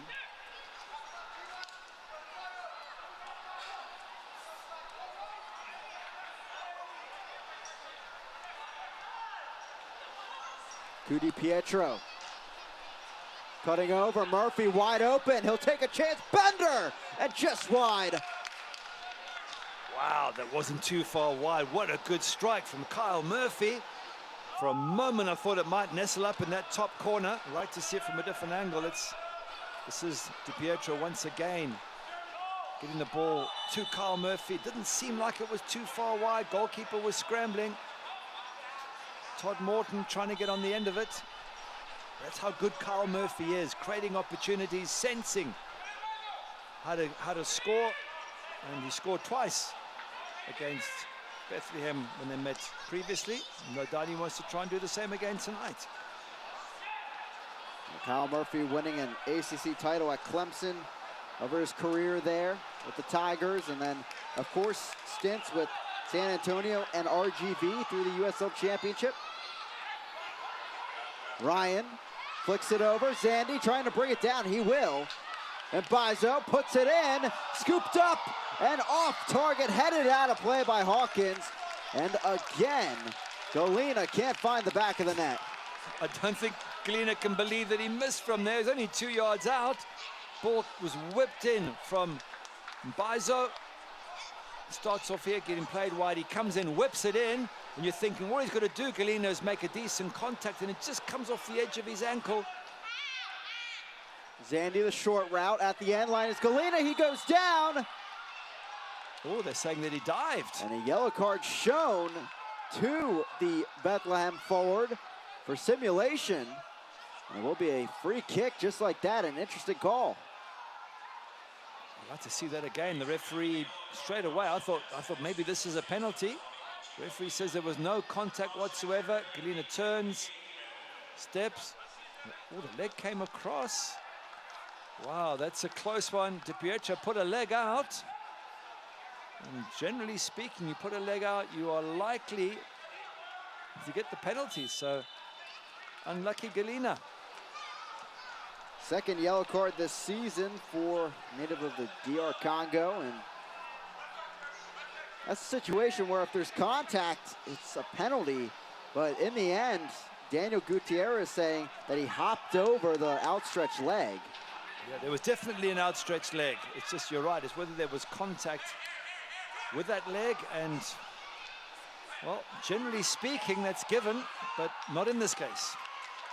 Galina, Ryan towards the box, end line, puts it over, but stopped by the pack of red kits. Back around, and Sandy skies this one, making a chance out of nothing as there was a wall of red there. Exciting play, isn't it? Time and time again. Steele bombing forward, creating chances. This man here, Issa Ryan, a little bit special with the way he plays.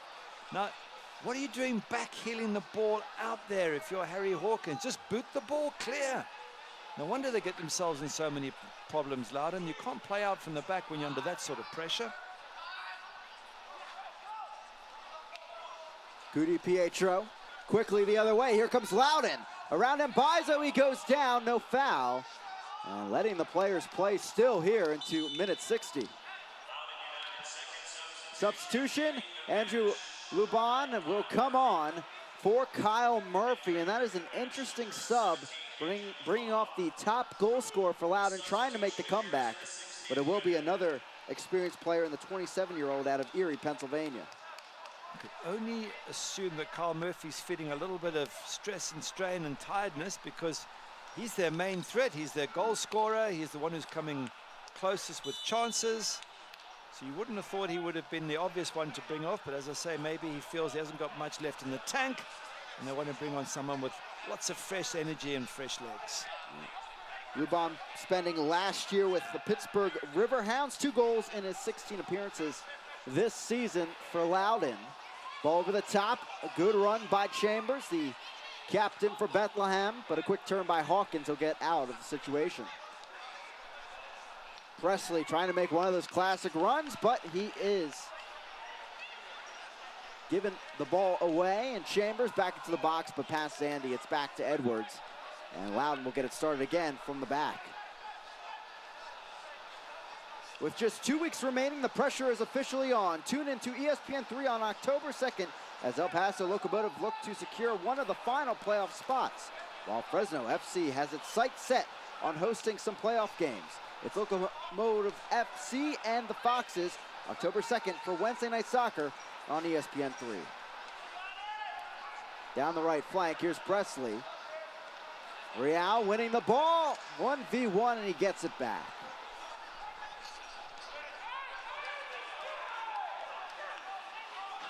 Space is opening up now. Look at this, some tired legs. Big gaps between defense and midfield for Loudoun.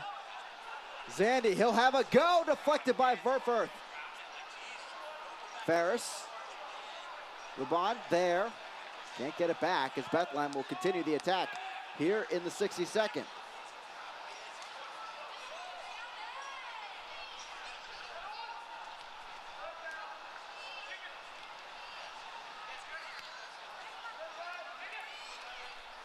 Given away on the heavy touch, but Bizo gets it right back.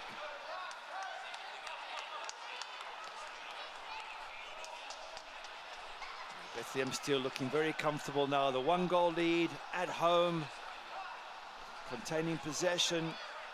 James Chambers just making sure that he is there as the lead conductor of the orchestra. We'll test the right flank. Here's Mbizo once again, ball sent in, headed up and away.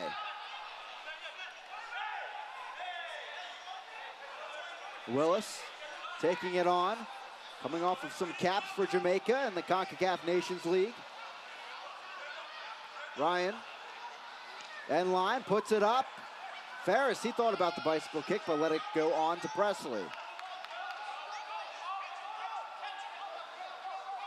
Wow, look at these open spaces from both sides. So much space to play in for the attackers. Here comes Loudoun. Yao. Wild. Still Wild. Strikes it off the crossbar. Maybe a tip by Morton as well. Loudoun lets it go out of play, and it's a corner kick for Loudoun. I think you're right about Todd Morton. I think he did get a little bit of a touch. Wilds, he scored the opening goal with a great strike. This is another incredible strike. It's him cutting in here. He plays the ball off to Yao. And Waits gets it back. I think the keeper might just have got the faintest of touches there. Yeah, he does, onto the crossbar. That's a vital and top-class save from Todd Morton. Keep that in mind as we continue here from Talon Energy Stadium. Now a corner kick for Gordon Wild. Loudoun trying to find the equalizer.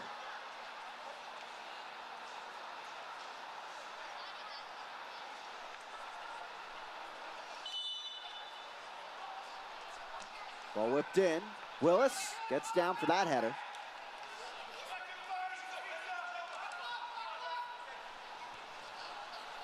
Durai.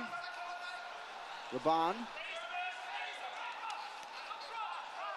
Near side, unmarked coup di Pietro. He'll send a cross in, headed up and away by Turner. Zandy. Met by Wild, he'll flick it on ahead. Galena and Presley wait.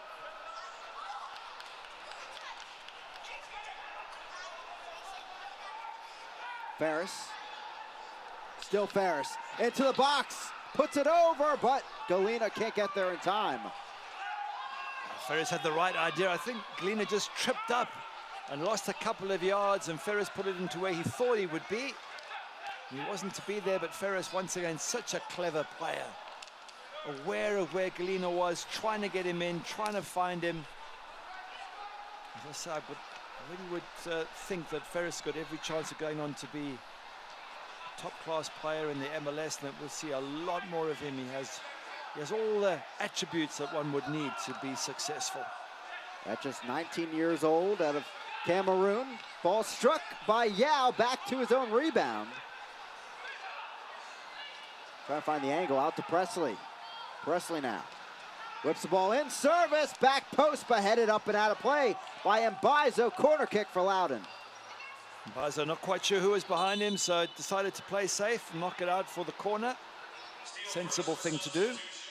Substitution coming on for Bethlehem, and it will be Ferris coming off.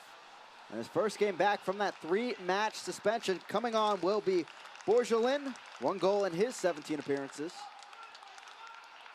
Well, Ferris, I think, has done a really, really good job.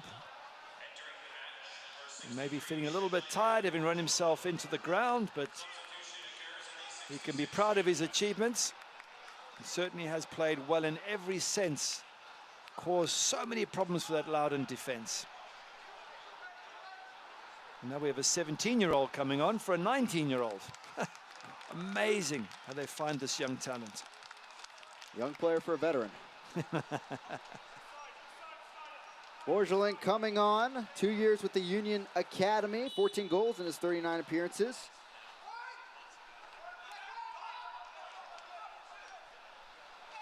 Brought down, good touch there by Yao. Ahead, strikes it, coup di Pietro, but Ofemu got the block, but this will come back. A free kick at the edge of the box for Loudoun. Yeah, Willis with a late tackle there, and the referee allowed play on and then brought it back quite rightly. This is a good situation for Loudoun. And Willis, Shivani Willis, would be very careful he doesn't do this too often, because that's close to being a booking. And probably on retrospect, it should be a booking. And he gets away with it. Griffin Yao on the receiving end, but a free kick in a good position here for Loudoun. What an opportunity here. 4-man wall for Bethlehem. And it's Yao and Wild standing over. Wild already has one tonight in the first 2 minutes if you're just joining us. Striking it, Yao, but Morton right there to grab it as it bent over the wall. Yeah, It was a decent free kick, didn't have enough whip on it, enough pace, enough height to cause Todd Martin too many problems. But again, we're looking at a young man. Griffin is only 16 years of age, so a decent effort by him. What a move by Mbaizo, spurring the attack the other way. Here comes Bethlehem. Ryan in there, but headed away.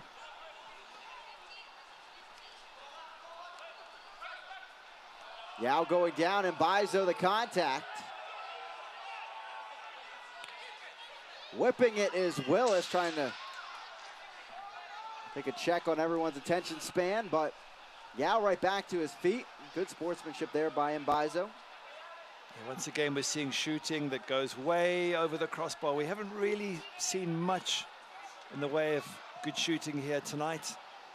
Good finishing, perhaps, good headers, but shots from outside the box, very, very poor standard. 29 combined shots between the two sides, 11 on target. As this will head back the way of Loudoun United.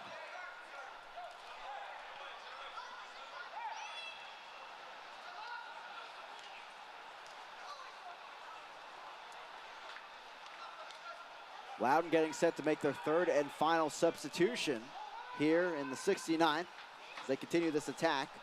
LeBon letting that go out of play, and it will be a substitution coming on. Carlos Alvarez will come on, which maybe gives you the indication that more of an attacking mindset down the stretch, and you can understand that with about 21 minutes remaining, down by a goal.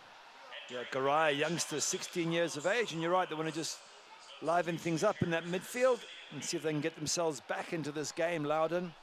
And certainly Alvarez at 28, one of the more senior players, load of experience. Been all around, played in the MLS as well. So let's see what he can do here. He started his pro career with Chivas USA as a second overall pick in the 2013 MLS Super Draft. Ball sent in by Chambers, but swept away. Alvarez has been a consistent starter of late for Loudoun. Was with Las Vegas last year, putting up 7 goals, 4 assists. It does make you wonder what a 28-year-old's doing at a team that's mostly a development side. But again, I think he plays a similar role to what James Chambers does, teaching the youngsters all the experience, the tricks of the trade, everything they need to learn. Alvarez. Here's Green.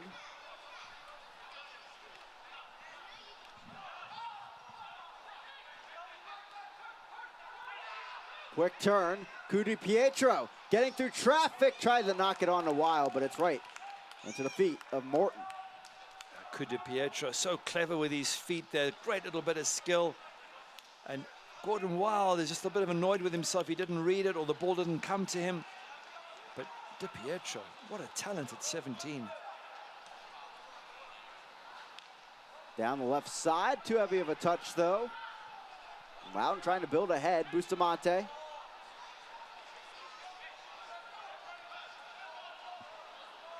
But here's a thought for you, just to go off topic slightly for age. When we say players are good at 17, 18, don't forget Wayne Rooney was in the Everton first team at 16. So, yes, you're young, but it doesn't mean to say you can't be a top-class player. And that's what they should be aiming for, these youngsters. They can't talk about, well, I need 5 years to develop. No, you've got to try and develop as quickly as you possibly can. Back the other way, knocked back to Bethlehem. Real on the run.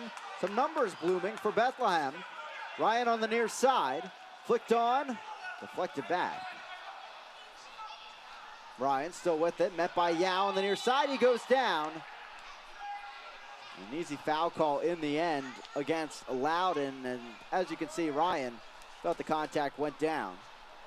He did. He was going nowhere, Ryan, so you don't need to touch him. You don't want to bring him down and give away a free kick, but Issa Ryan, a clever player. And that will be the last touch of the match for Issa Ryan, and what a match he had, including the goal that put Bethlehem ahead, and it will be Axel Picasso coming on for him in his stead. Good player, Issa Ryan. Been so impressed with him tonight. 19 years of age. What a good talent, what a good future he has. And let's see if he has got the all-important goal or whether we still have goals to come in this match.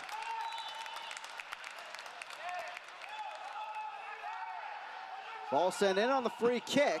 Brought down by Real. He'll have a go. Deflected back. Sandy flicks it on.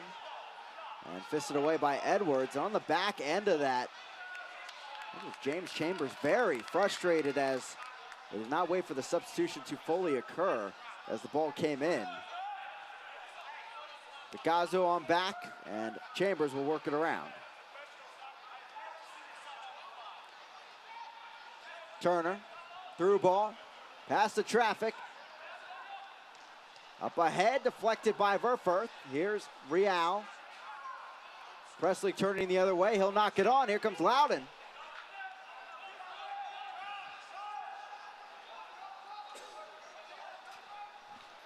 Oh, good touch there. Coup de Pietro. Alvarez now, but met by Bethlehem's defense, they win it back. Yeah, the match is stretching, isn't it? It's stretching open as Loudoun are going to have to come forward, take more and more risks to get themselves back into this match. And that'll be offsides number 7 tonight for Bethlehem. Lots of offside training coming up in the next few weeks for Bethlehem Steel.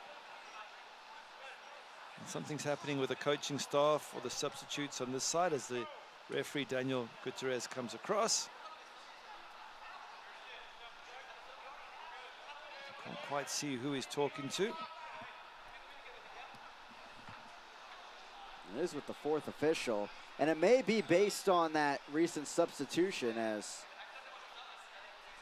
what happened was Ryan was taking his time going towards the sideline, and Daniel Gutierrez blew his whistle thinking the sub had already happened, but Bethlehem went ahead and took the kick. They were down a man inside the box but didn't really care about it.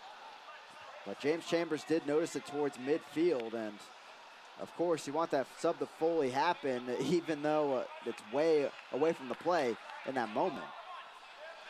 There seems to be some very serious and lengthy discussions here as to what went down. I don't know if one of the managers maybe said something out of turn. Maybe somebody on the bench did something they shouldn't have, but hopefully it's all resolved and we can get on with the game.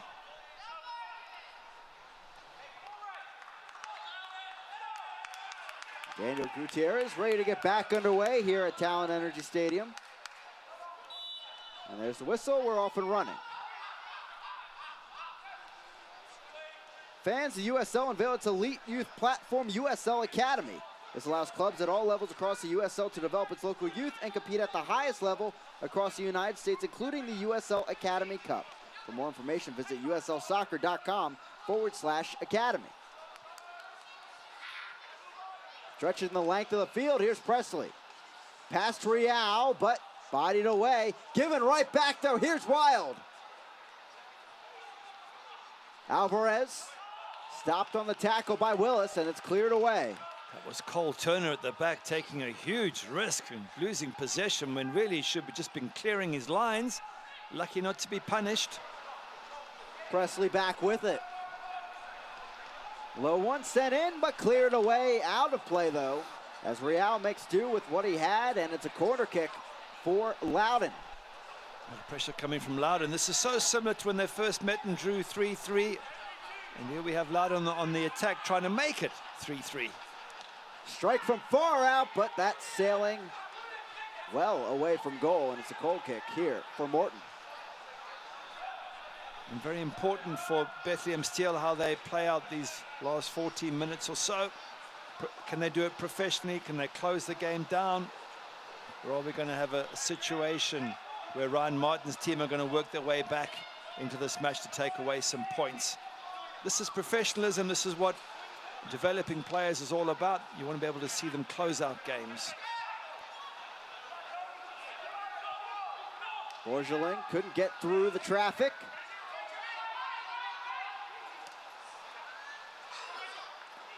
Headed up, out of play, and it will go back to Loudoun.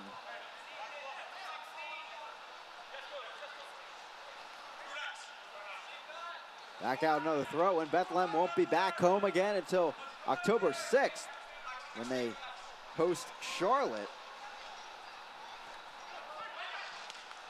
Scooped away by Mbizo. As we mentioned, Loudoun, 5 home matches coming up before they finish on the road against really tough competition as both these teams try to squeeze into the playoff race.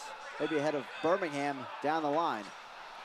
Yeah, we mentioned Loudoun with Nashville, Pittsburgh, Tampa, and St. Louis coming up. Di Pietro through the traffic, but enough there by Ofemu, and then deflected away by Turner. Yeah, Yao was just measuring it up there, and Di Pietro and Yao, two very talented, exciting young kids. Look at that, the ability to sort of turn your body and go left and right and left again, and Yao just having his shot blocked. Ball scooped in. Loudoun trying to get it through traffic, could not. On the near side, it's Hawkins working it back. Bustamante, Rampicazzo. Maybe the break here for Bethlehem, trying to find that insurance tally. Good through ball. Galina in. Galina can't finish. Rolls wide of that left post.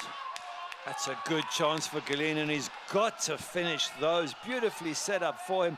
Fantastic counter-attack here on the break. And Galina's going to get the ball. He's one-on-one with the goalkeeper here.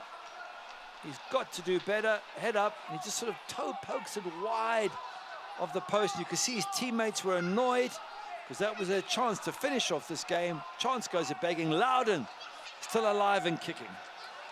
I'm kind of surprised there he didn't go to Picasso on the right side. It seemed like Green was leading the way of Galina, as most of the most of the defenders here in USL Championship would lean in that situation. Back the other way.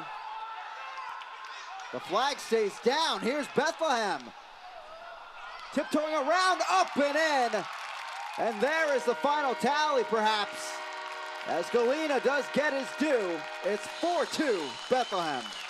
Well done, Galina. He's tried hard. He's missed a few. It's been frustrating for Bethlehem Steel and Brendan Burke, but eventually Galina comes good, and doesn't he take it really well?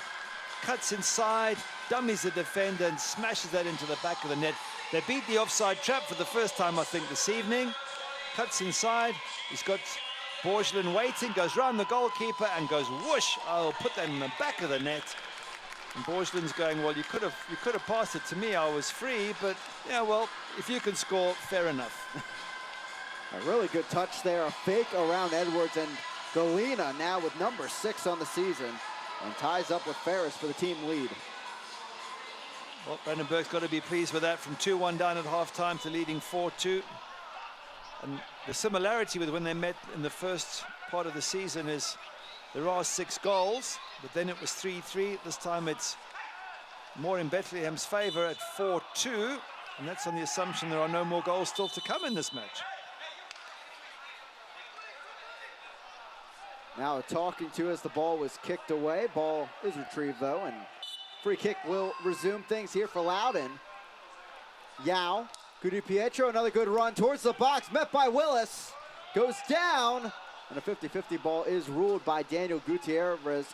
Goal kick for Morton. Di Pietro was looking for it, and there was a little bit of contact, but I'm not so sure there was enough. But he was clever, he was playing for it, he was trying to win the free kick, and wasn't too far away. Have a look at this. He gets his foot in front, and there's a little bit of contact. I don't know. I think I've seen those penalties given, to be honest. He's a little bit unlucky. Well, we've seen that a few times tonight, potential penalties, but Daniel Gutierrez so far tonight letting the players play. And it's a free kick from midfield. It's difficult for referees to see exactly what goes down. These days, in the bigger games with VAR, you can call it and let VAR overrule you or otherwise, but in these matches, your decision's final, so you've got to get it right. Galina, fresh off that goal, sealing things really here for Bethlehem. He'll be coming off for Bowie, the native of Ivory Coast. And to a round of applause as well. Great effort, and then a goal icing on the cake for the forward. Yeah, 19 years of age as well. Another fantastic talent is Galina, and he's got his goal. So he's got to be happy, and we get a chance to see another talent come on. And is he, what, 15 years of age? Yes, so of the Ivory Coast, he's the youngest Bethlehem player to ever make a start or appearance. Wow. That is young. Let's see what he's got. So far pressing up there with Borgelin as Loudoun still trying to make the comeback, now down by 2. Presley on the far side working against Zandy. He'll whip it in.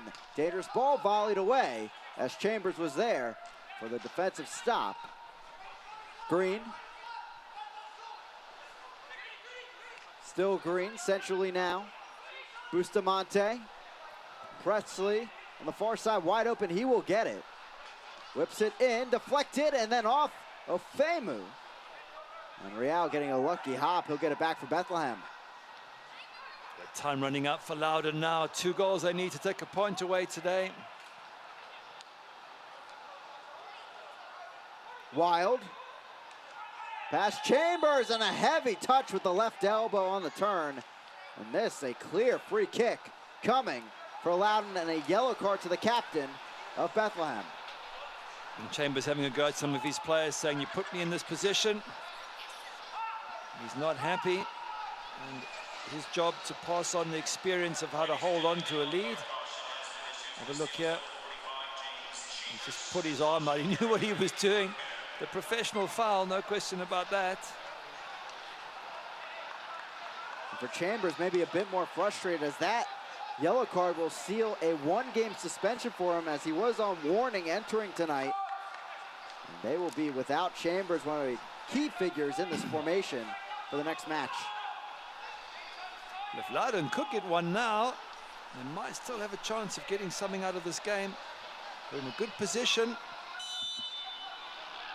Wild strikes it, but up and out of play.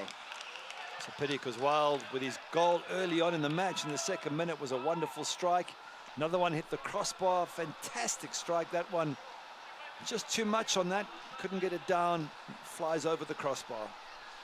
Fans, you can continue to enjoy the USL on ESPN through the 2022 season. The USL is excited to announce that the Championship and League One will remain with the leader in sports for 3 more years. ESPN Plus will continue to be the home of all things USL, and at least 19 games a year will be featured on the ESPN family of networks, including 9 games on ESPN Deportes. Continue to follow, support, and watch your club on ESPN and ESPN Plus. Down the right side goes Mbaizo. Into the box, cuts it over, Chit's coming, saved in the end by Edwards and volleyed away. Good save by Edwards from Borgelin. That was a decent save there from the keeper. The ball coming very, very quickly. And just keeps his team in with an outside chance of getting something from this match. Bustamante out wide. Here's Presley stepping up. 86th minute here from Talent Energy Stadium in Chester, Pennsylvania. 4-2 to Bethlehem, trying to make their 2nd comeback victory of the season. Presley.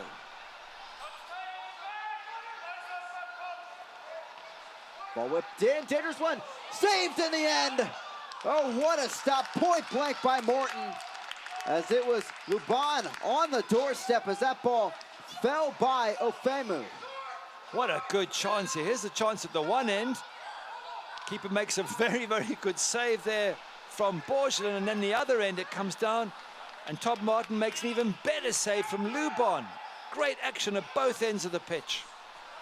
There's a goalkeeping clinic in Indy between Bethlehem and the Indy 11 last time out. We're seeing that in the final few minutes here. Brought in, headed down by Ofemu.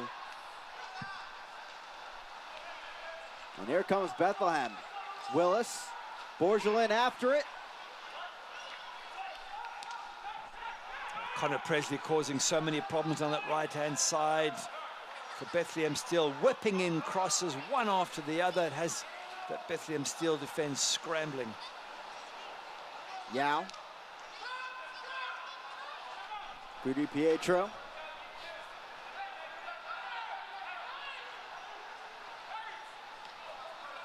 Here's Green. Alvarez a sub on in this match.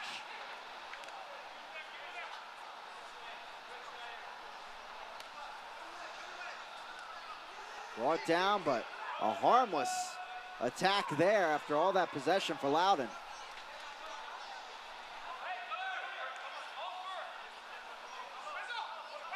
And Bizo getting by Yao. The 15's doing battle here on the near side. Picasso doing really well there. He's being harassed by Yao the whole time, but just manages to keep possession, wins the throw, slow the match down, run down the clock. That's what Bethlehem Steel have to be doing now. For a first pretty clear foul there, bringing down Bowie.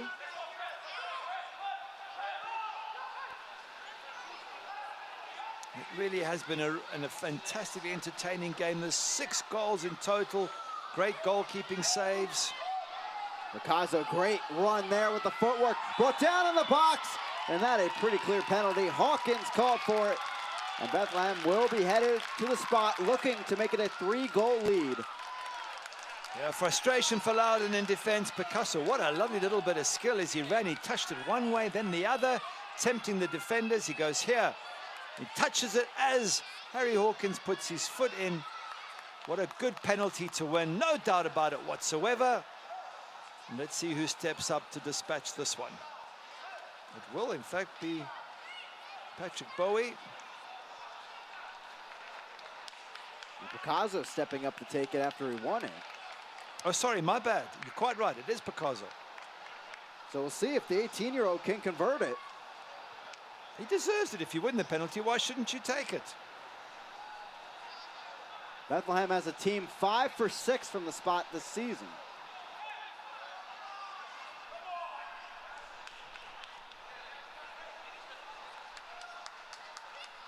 Picasso looking for his first goal as a member of the Bethlehem Steel.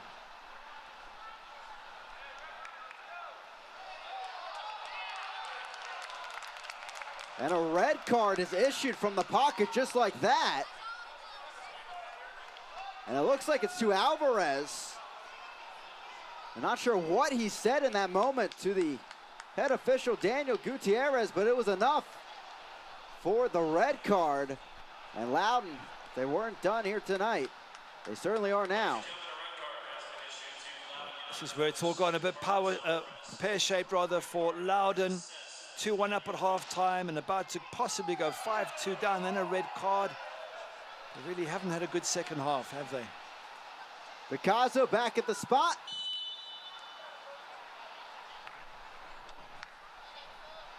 And he'll drill it home. His first goal for Bethlehem. And this will seal the deal. A 5-2 lead for Bethlehem, and certainly on their way to 3 points. A great second half performance by the home side. Brilliant attacking. Brendan Burke is delighted. Picasso showing a bit of skill there to win the penalty, and then a cool head to finish it off. But there's so many positives that the coaching staff can take out of this second half from Bethlehem Steel. They showed guts and desire. They took their chances. And they've got to be super delighted. And the players said they still want to make the playoffs. Well, I wouldn't bet against them. Taking it game by game, and today they're going to get the win and the 3 points. And at least make that margin a little bit tighter between them and Birmingham. Off and running again, Loudoun down to 10 men. The red card to Alvarez, as Presley will get us going.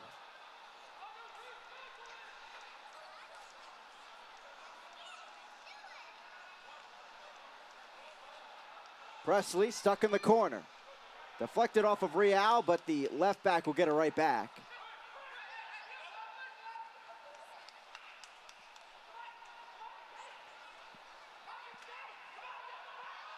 Bethlehem down at the break 2-1, but putting on a show in the second half with 4 goals. Edwards has to get a touch in there to work this away. Good work. Look at that Bethlehem Steel winning the ball back again, still putting in the effort even in the dying moments, and even when they're 5-2 up, that's very impressive. Back to Edwards. Knock it downfield. Really, both these sides need wins along the way to have any hope of making the playoffs. This is a big blow for Loudoun, giving up the 5 goals this evening.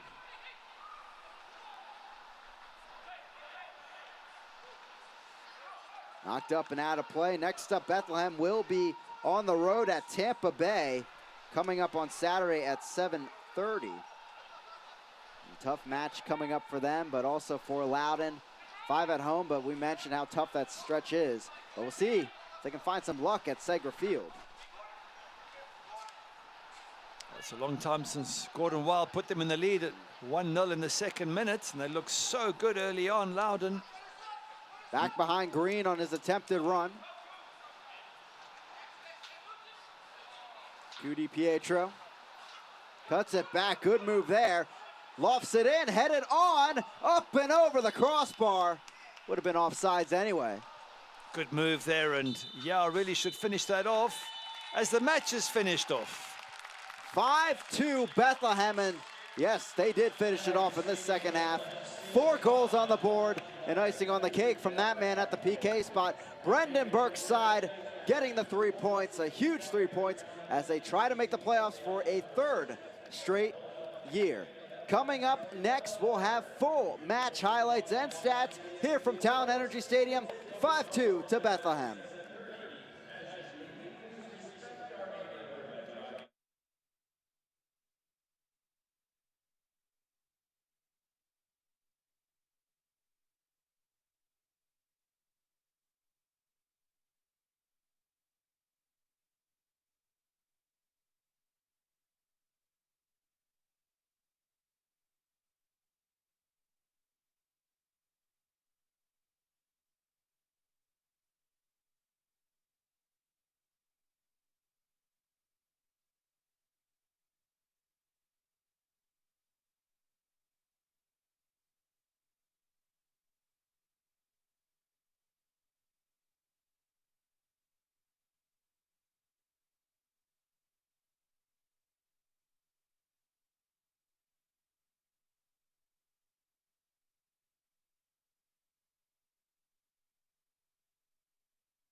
It finishes in favor of Bethlehem. The goals were flying once again. 6 goals the first meeting. We had 7 tonight, and it goes 5-2 in favor of Bethlehem.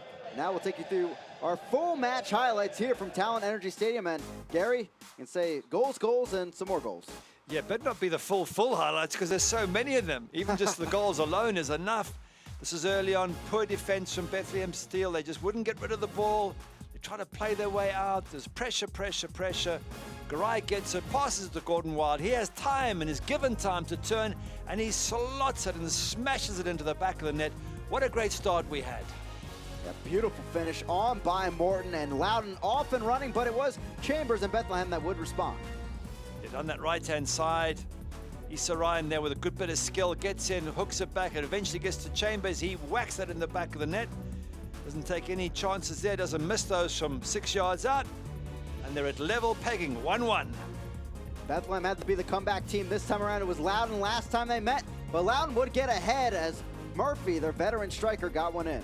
Did a Famu losing Murphy, and Murphy gets a solid header. He's delighted, and they're 2-1 up before halftime. But as soon as they kicked off, out came the home side, pushing and looking for opportunities. Ferris, what a wonderful pass that is. And Zach Zandy sticks this in the back of the net, and straight away it was 2-2. And Bethlehem on level terms, that was in within seconds. And then literally a minute or two later, it's Ryan who's going to make it 3-2 with an effort past Edwards in goals. Look at that pixie spot. He's given time in the box. And Bethlehem Steel are now 3-2 ahead. And those 2 goals coming in the span of about 3 minutes on the field, as Murphy and Wild and Loudoun would keep on coming the other way, but Morton would get some stops in there.